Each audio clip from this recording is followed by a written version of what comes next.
Welcome to Karine and Rose's Edtech Roundup, a new series of the Edtech Podcast designed for educators, learners, parents, and anybody who wants to know how to get the best from technology when learning or teaching. In each episode in this series, we will spend about 30 minutes looking at what is in the news that is relevant to EdTech. We may have a chat with someone from the world of EdTech or discuss what you've been telling us, or sometimes we will do a product review. Towards the end of the podcast, we will give you our topical top tech tip for the coming week and discuss some of the questions that you have sent in to us. So who are we? Well, I'm Karine George and I'm the Chief Education Advisor for Educate Ventures. Prior to that, I was a head teacher for more than 20 years, a strategic lead for an authority, and more importantly, a parent of 2 children. I teach, train, write and speak nationally and internationally on educational leadership, parental engagement, and the use of technology in teaching and learning. And I'm Rose Luckin, a professor at University College London and an entrepreneur with decades of experience in the world of educational technology and artificial intelligence, a teacher, a parent, and a grandparent. So what's in the news, Rose? I was particularly interested today, actually, to see more about the online safety bill. So that's something here in the United Kingdom that's been debated for quite a while in Parliament. And there's been some changes to it overnight almost to try and ensure that the way the online safety bill is drafted will enable our regulator here in the UK, Ofcom, to have real teeth to try and take to task some of the companies that are not really regulating the kind of content that they allow on their platforms. So the online safety bill has been repeatedly altered during its passage through Parliament, but basically it will oblige managers of sites that host user-generated content, so like social media sites, to take proportionate measures to stop children seeing harmful material. That might be through age verification or taking content down or enabling parental controls. As the bill had been written, it would only make managers criminally liable for failing to give information to the media regulator, i.e. Ofcom, and companies who were failing to meet or comply with their legal duties would be fined up to 10% of their global revenue. But that wasn't felt to be enough as a deterrent. And so due to various members of Parliament in the UK across both the Conservative and the Labour Party putting pressure on the government, they're now rewriting part of this legislation before it goes to our second house, the House of Lords, to ensure that it has the power to basically mean that tech bosses would be faced with jail sentences for failing to protect children. I think Labour's Shadow Culture Secretary, Lucy Powell, said it nicely when she said that Ofcom needed sufficient teeth that Silicon Valley bosses would sit up and take notice. So it's something that's very relevant to the United Kingdom for trying to protect children from harmful material, but it's also significant in other parts of the world because there are companies all over the world that are in control of the tech companies that are at the heart of the problem that this bill is trying to solve. What about you? What's caught your attention, Karine? Well, I'm sure we'll hear more about the passage of that bill, but what's caught my attention is the absence rates. It's a topic that we keep talking about again and again, but it's been increasing. There's been a really worrying trend that's emerged regarding absence in school. School leaders have identified that parents seem more reluctant to send their children to school, and their efforts to encourage them are meeting resistance. Now, there's figures that have been released from the Department of Education that supports these findings with sustained increases in both authorised and unauthorised absences. The data identified that more than 9% of classroom time in the first half of the latest academic year for secondary school pupils was missed. Now, this is up from 5.4% in the 5 years between 2014 and 2019. Unauthorised absences rose by a staggering 70%. Such is the concern that MPs on the Parliamentary Education Select Committee are to hold an inquiry next month into these growing rates of persistent absence while discussing the possible causes. I mean, that's a huge 70% increase. It's staggering, as you say. And I find that really interesting, Karine, particularly with regard to an interview that I heard on the radio this morning, and today's 17th of January, so I heard Gillian Keegan, our Secretary of State for Education, reacting to the news that one of the teaching unions has voted for strike action. And she said that children suffered enough in the pandemic and we need to keep them in school. Now, that statement seems quite at odds to what you're reporting here. If we need to keep children in school, then we really should be concerned about these absences, both authorised and unauthorised. So what are some of the reasons why these absences have increased, do you think? Yes, there was a noticeable lack of discussion on these issues, but I think there are a number of reasons why absences could have increased since the pandemic. Parents have become more concerned about their children contracting diseases at school like COVID and obviously since December, Strep A, especially with it being more difficult to get doctors or hospital appointments. And parents worried about having to have more time off work with their children. Since COVID, there's been an increase in the issues related to mental health and with the resilience of parents and children under much greater pressure. One, for the families, the cost of living has impacted on them, and two, for students having experienced, some of them, crippling anxiety and loss of social and academic confidence. We've also seen a shift in the number of people who are working from home, and some of these parents feel their children do much better at home than they did at school, and so they re-envisage education for their children and their working lives. But what we mustn't forget is that there's also been a number of children for whom attendance in school has always been a challenge, through having high anxiety and mental well-being, for example. And the parents of these children never imagined when their children were born that they would not fit into the educational system. Budget cuts, the loss of support staff, an overly academic curriculum, problems in the special needs and disability system, difficulty with accessing mental support have all compounded pre-existing problems with behaviour and attendance for these children and their parents. And it's put them at odds with the current system in place. These are the outliers where teachers find themselves torn between policy and the need to support these families. Now, it's worth highlighting here that this is a subject of a book with 50 different contributors bringing their expertise to bear. It's a dip in, dip out book for busy school professionals who want to know more. It's entitled Square Pegs, Inclusivity, Compassion and Fitting In. And it provides a guide for schools. It's authored by the lovely Ellie Costello and Fran, and it's due to be released on February the 2nd. So look out for that book. It's going to be a useful resource. One of the key questions for me here is when I hear about children not being present in school, and I understand some of the reasons why school isn't always the best option for every child. But I'm interested in how we can use technology to help ensure that everybody, wherever they're learning, gets the best possible experience that they can. And I think there's some things that might be useful to listeners of the pod in our COVID research report that we published a couple of years ago with Cambridge University Press. We'll put a link to that report in the text about this podcast, but it does have some, tips for what you might do if you're trying to ensure that you're developing online learning or hybrid learning where you use a mix of face-to-face and online in a way that it's engaging. Things like realizing that developing an online course is a team effort. So get together, groups of parents can get together if they're educating their children at home, for example. Engagement and presence are important, and peer engagement is really important. So trying to build community through the online experience can be really valuable, and combining both synchronous and asynchronous modes of learning and a variety of media, so video, games, whatever you can get your hands on, really. But to give that variety, along with plenty of feedback, are really important for success in this area. And finally, I think picking up on what you've already highlighted, Karine, around mental health and well-being being a really serious concern at the moment, I think it's important to recognise that there are stressors that are different in terms of what's going on when somebody is learning in a remote context rather than on a face-to-face basis. Loneliness, fatigue and overload can really have a negative impact. So there's lots of positives that can come with using technology to create community and connect people, but we do need to be very conscious that it is different, and the benefits and the challenges are different to the situation when we're learning face-to-face.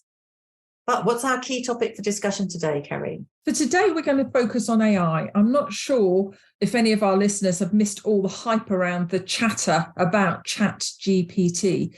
So to start with, perhaps, Rose, you could just give us an overview and explain to our listeners a little bit about what ChatGPT is. Yeah, it's interesting, isn't it? ChatGPT is everywhere, it seems, at the moment. I keep reading headline after headline and hearing it on the radio all the time. But what is it?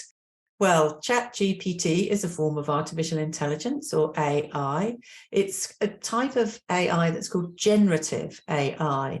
And by that, we just mean that the technology generates an output. And by that, I'm differentiating between transcribing. So if I dictate into my audio notes and it puts the text in the note, that's just transcription. But ChatGPT is actually generating new text. So you put in a text, put in a question, or put in some text, and it will create some new writing.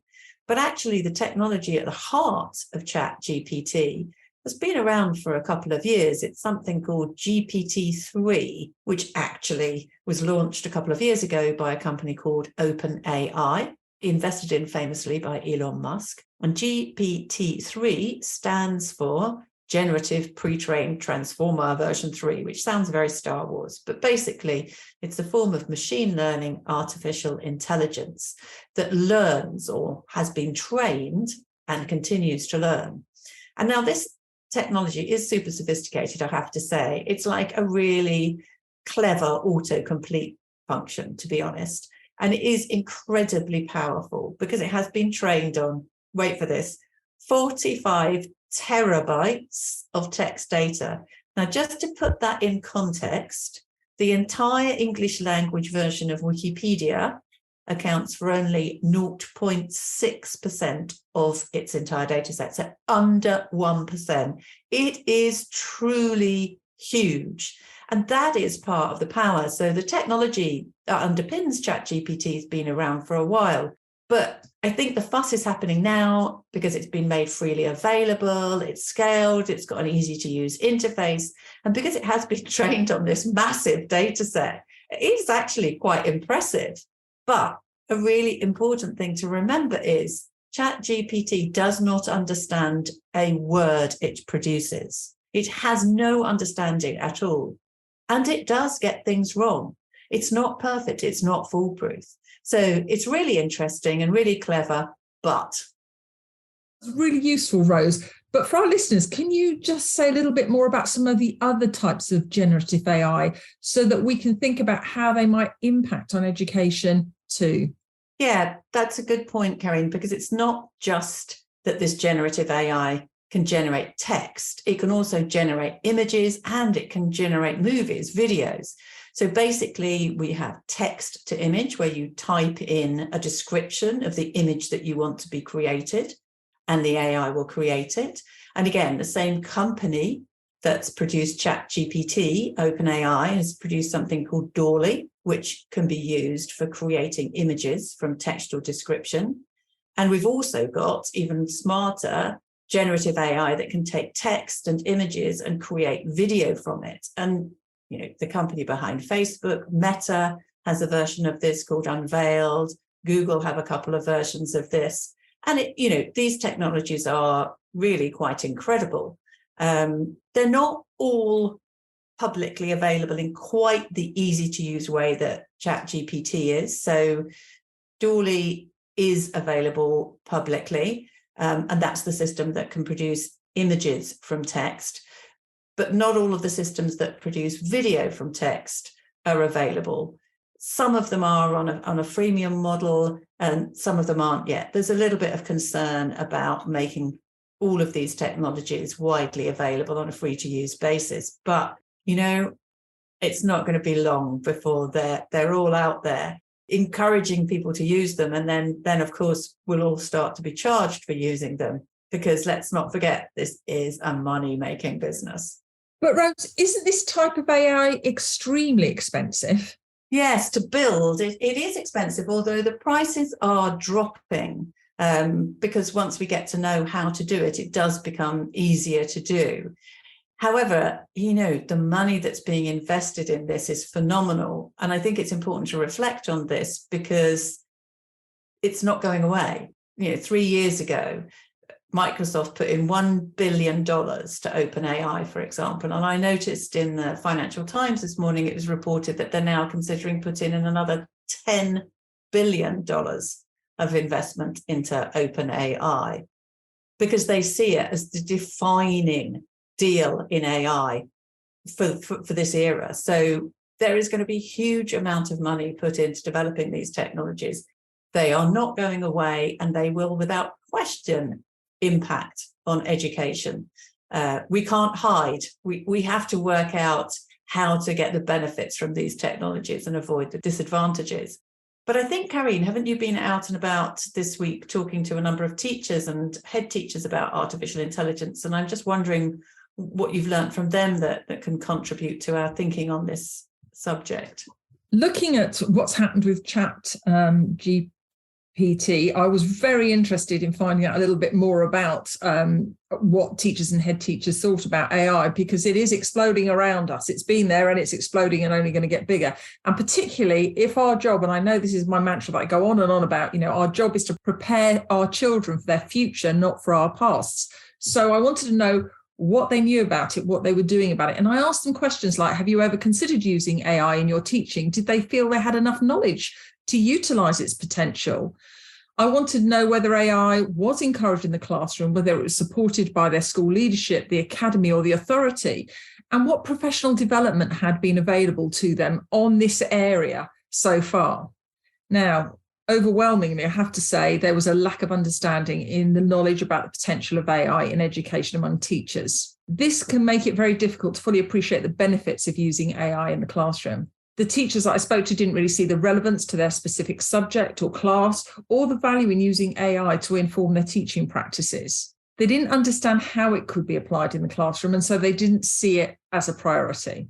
Another factor that really overshadowed the discussions that I had with them about the use of AI in educational practice was the lack of funding and resources, with real financial budget constraints high on the agenda. People didn't have the budget to invest in the necessary technology or training to implement AI in teaching. In fact, training on anything was in short supply, and teachers said the money for training was more likely to be spent on preparation for forthcoming Ofsteds or on understanding new government directives. Oh, hugely frustrating. How many times have we heard this over the years? And, that COVID alone gave us a little glimpse into the issues that we faced when schools didn't have enough money for infrastructure and technology. And we're going to face more of these changes in the future. Just because COVID's done, we've already seen Strep A keeping children away. We've talked about absences. So we've got to rethink this. In addition, one of the big concerns was how to comply with the legal issues, which seemed like a minefield with data privacy and security. And, Ofsted is looking at more about safety in schools, and that worries them. And finally, they highlighted that students would spend even more time with technology than with human interaction, which was a big worry for not just them, but for parents who'd highlighted it to them. Now, interestingly, these comments were not surprising, really. And one of the reasons that we wanted to have this episode dedicated to AI, because AI isn't getting the traction that it deserves. However, ChatGPT has got everyone's attention, and it might be the lever that could very well focus educators to at least start digging in and thinking about AI and the potential of it, and thinking about something we must do always when anything new comes along: weigh the pros and the cons, needed to utilize anything. Yeah, it's a big thing, isn't it? It's very hard to get people who are already really short of time to engage with something that feels like it's irrelevant and it's complex and it's hard to fathom. But really, we do have to get people to think about artificial intelligence and to try and understand it in a way that helps them to get the benefits and to leverage it for good, and helps them to help other people to understand it a bit better. So ChatGPT could be doing us a favour by really getting everybody to think about AI. But what do you think the implications of technologies like ChatGPT are for education? Well, if I focus on ChatGPT, it could be a game changer in the realization and the understanding of the power of AI. As if you have a go at the bot, like we've recommended in our previous podcast, it's undeniably impressive with its ability to answer questions, generate paragraphs of coherent argument or narrative in seconds. So any student could use it in an instant without spending time scratching their heads to figure out how to write a speech on any given topic, to do their homework if they're asked to write a news report. They could easily generate answers to exam practice questions, write poems in the style of famous poems, and so much more. Now, are you telling me that students on the whole wouldn't use that? It's just like we will see, in the past, students changing the calculator to answer their maths, or the internet to find facts, or spell check to do spelling. There's change afoot, and there are going to be a lot of people that are using this as a shortcut. Yeah, I think that's absolutely true. And thinking beyond just the text that we have with ChatGPT, if we think about image generation such as that from Dawley, it could be fun for students to interact in an art class as they explore different artists' style. For example, the models which can generate images in the style of a specific artist, and they might enjoy learning about them in an IT lesson, generating images from text and looking at how the way you write that text leads to different images being generated, and learning actually how you write the best text to get the kind of image that you want. So I can see lots of learning opportunities there. Also, I think with video generation, I can imagine students having some fun generating video, possibly having themselves or friends as avatars, or maybe even a celebrity or a favorite teacher. There could be some fun to be had here, and engaging learners through technology is important. Of course, there are some negatives, and we will come to those, of course, because it's important that we consider them. But yeah, I think there are ways in which these technologies can be used beneficially. So you're right, Rose, and change in education is constant. In fact, it's so constant, we can rely on it. But teachers are a resilient bunch and understand their own ability for growth and learning. We saw that during COVID. Certainly, it's going to challenge the approach we have to our current curriculum. Students will question the purpose of certain approaches when they can produce responses at a touch of a button for certain homework questions, for example. But is that a bad thing with so much memorization still required on our current curriculum? Now, the art, for me, of a professional teacher is not one where students are required just to synthesize information, but where teachers can support their students to gauge a deeper understanding about a text, for example.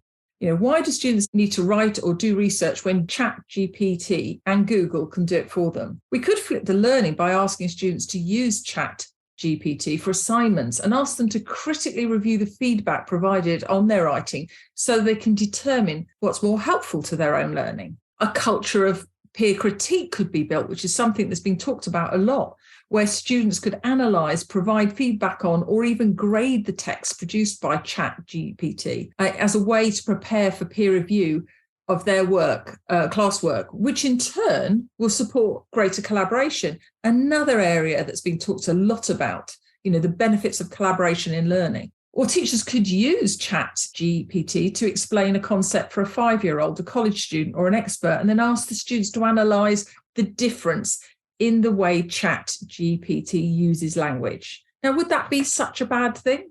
Would we just focus on synthesizing and editing other people's work? Or is the craft of writing a mechanism to sort our own unique ideas and thoughts about the world? We obviously want a balance because our focus should be on intrinsic motivation, about the learning goals we set rather than the extrinsic ones about, passing exams. I love those ideas. And I think in particular, what you've said about deep understanding is extremely important. As I said, when I was talking about ChatGPT doesn't understand anything that it writes. It's not capable of understanding, but as humans, we are.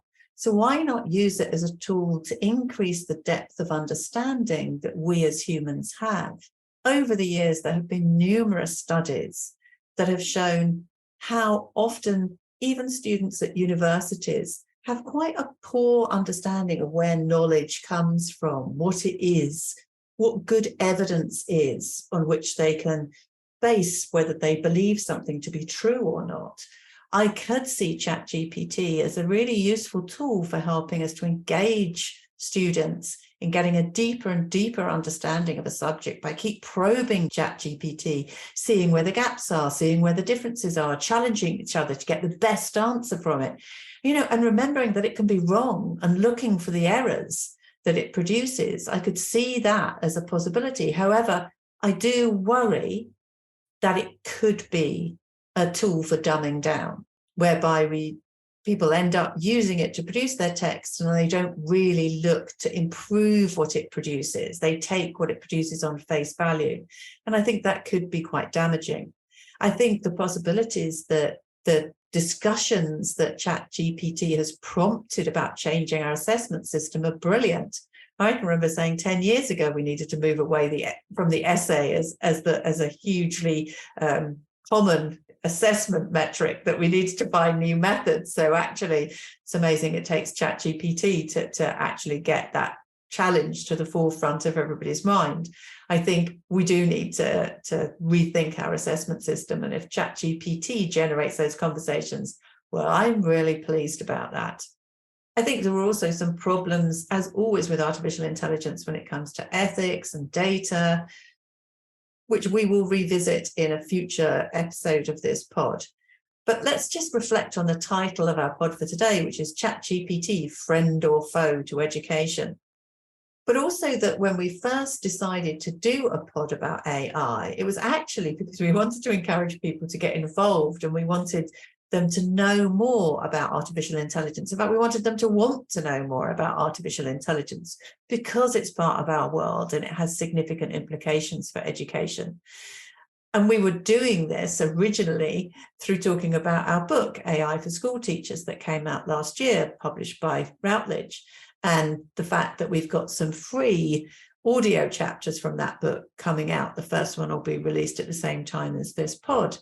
So it's interesting that ChatGPT's kind of done our job for us in that it's captured the headlines. And I think it has woken up many people in education to the fact that actually they can't really ignore artificial intelligence anymore, that they perhaps do need to start thinking about it. And I hope that we can help them in that enterprise. What do you think, Karine? Do you think ChatGPT's done us a favour? Is it a friend or is it a foe? I think at this point it is a friend, because it is unlocking people's interest in artificial intelligence, and it's going to prompt people whether they like it or not, because if they don't, we're going to see mass plagiarization of all sorts of things, to look at it. And for those really creative teachers, we're going to see them using it in ways that accelerate learning. And I can see ways forward that with ChatGPT, we can actually make learning more autonomous, build communities, as I've said before, of children who can collaborate on pieces that ChatGPT produces. So I think at the moment it's a friend. What we've got to make sure is it doesn't become a foe by by gaining the understanding about artificial intelligence, its strengths and its weaknesses, and how we can use it.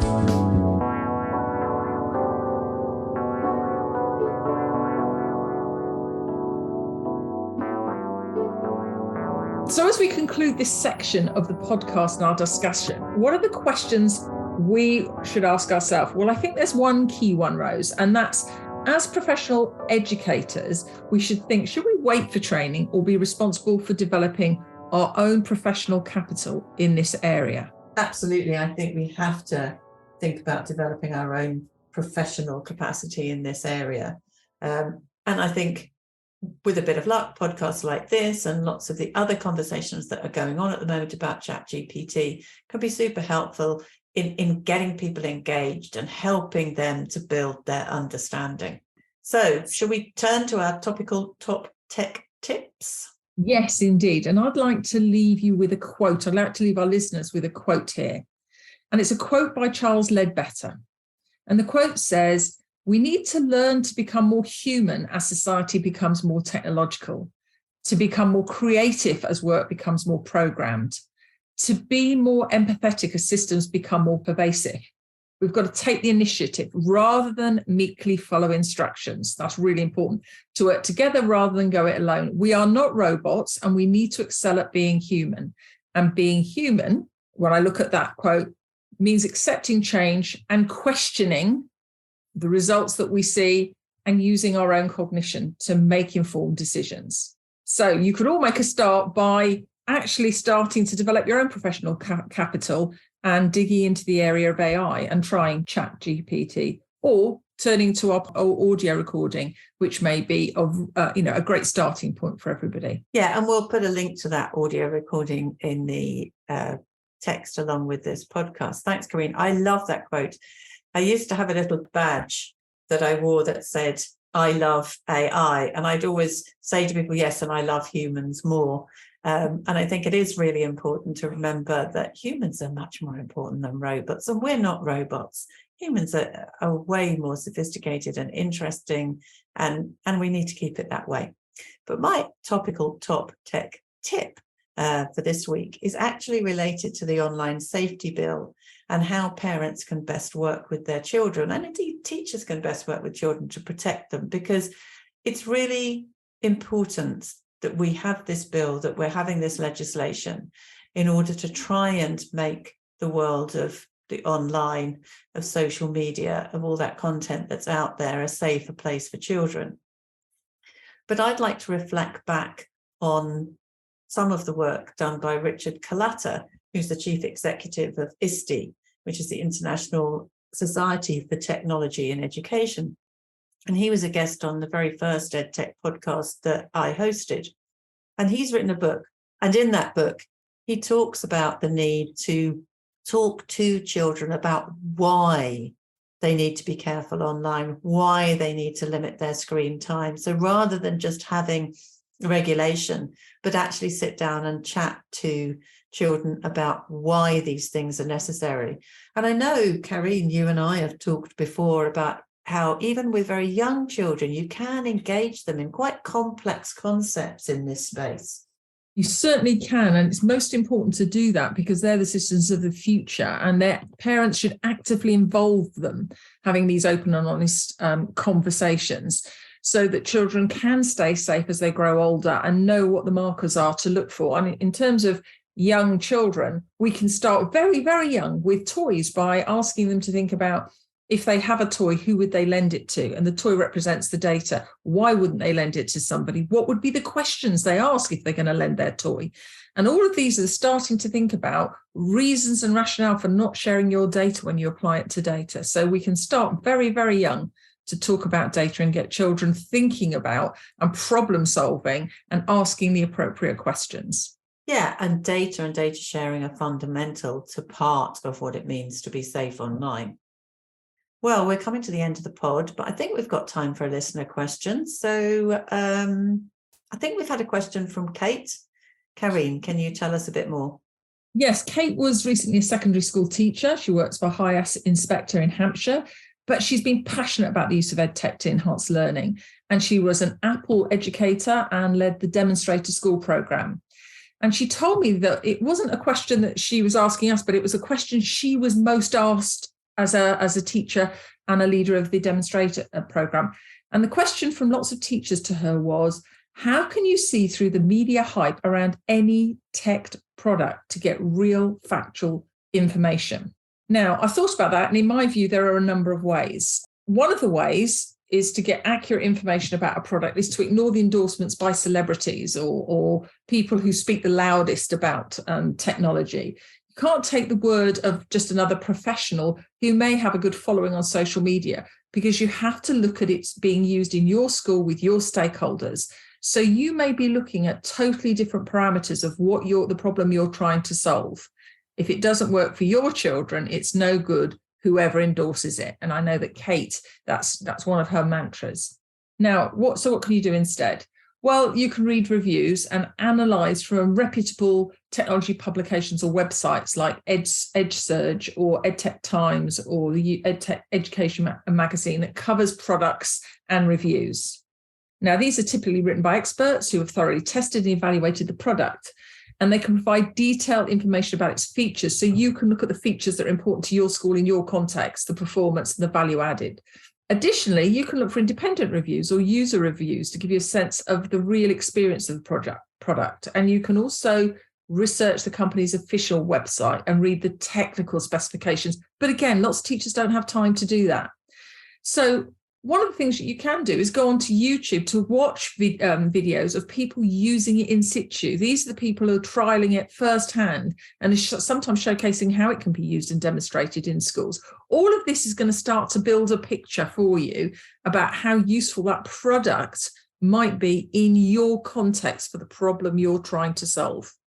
There's one really important thing I would add to that. I agree with what you've said, Karine, but I think it's also really important to collect data as you're doing this that you can then share with colleagues so that they can benefit from your experience too.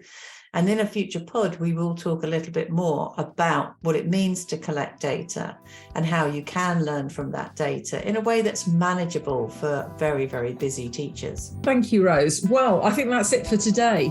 And thank you to Kate for giving us some insights into questions she was asked.